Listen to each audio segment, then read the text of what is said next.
Então, alunos, aqui quem fala é a professora Kátia, professora de língua portuguesa.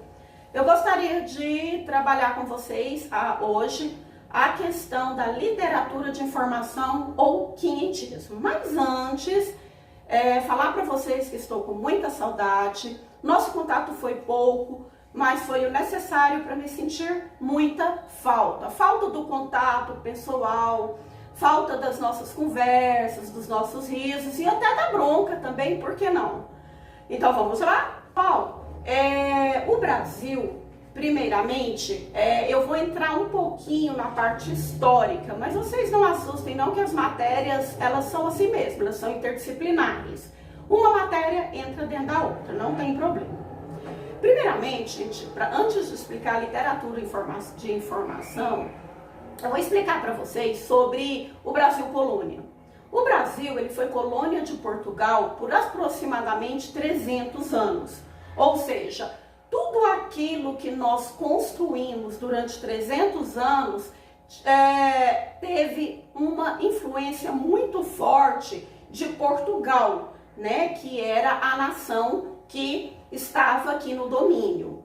Então, ao chegar no Brasil, eles depararam com os índios. Não que os índios não tivessem cultura, mas não tinha nada relatado, né? Então tinha a cultura, tinha as crenças, tinha os rituais e tudo, mas nada relatado.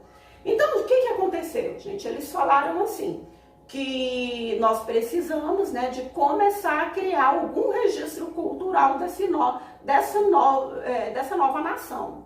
Então foi isso que aconteceu.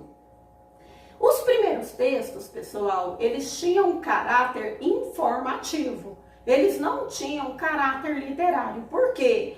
Pela falta mesmo de cultura, a falta de estrutura local.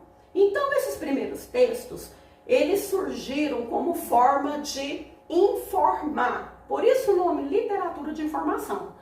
E futuramente, né, com o passar dos tempos, pela falta de registros, eles acabaram virando textos literários. Registro riquíssimo de literatura, mas isso com o passar dos tempos. Então, gente, quais foram esses textos? Eu vou citar os três mais importantes. Primeiramente, nós temos a carta, tá, de Pero Vaz de Caminha. Então, o que ocorria? Quando eles achavam uma nova terra, eles carregavam um escrivão. Naquela época, não era todo mundo que detinha o dom da escrita. E aí, o que acontecia? Esse escrivão, ele ia só para escrever mesmo, ele ia para fazer o relato mesmo.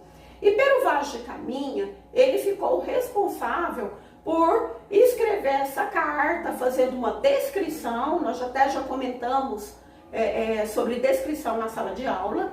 Então ele usou essa carta de maneira descritiva. Então tudo que ele via, ele descrevia nessa carta. O segundo texto de literatura de informação foram os diários de bordo, ou seja, os diários de navegação. O que eram esses diários? As pessoas, durante as viagens, que demorava 30, 40 dias, até 60 dias, eles iam relatando tudo o que acontecia na viagem, ou seja, iam fazendo um diário mesmo.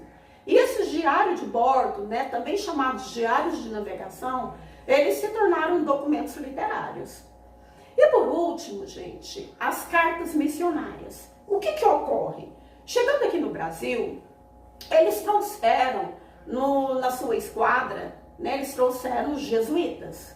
Quem eram os jesuítas? Os jesuítas eram pessoas que vieram para catequizar os índios, ou seja, apresentar a religião católica aos índios.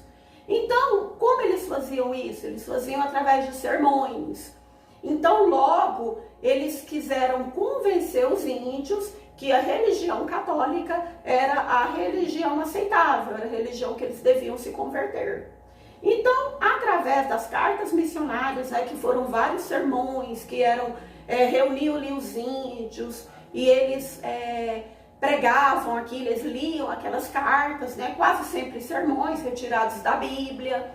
E essas cartas missionárias que tinham o intuito de catequese, futuramente também elas viraram literatura de informação, tá bom? Então, espero ter ajudado e segue as atividades que eu estarei enviando para vocês sobre esse assunto. Muito obrigada!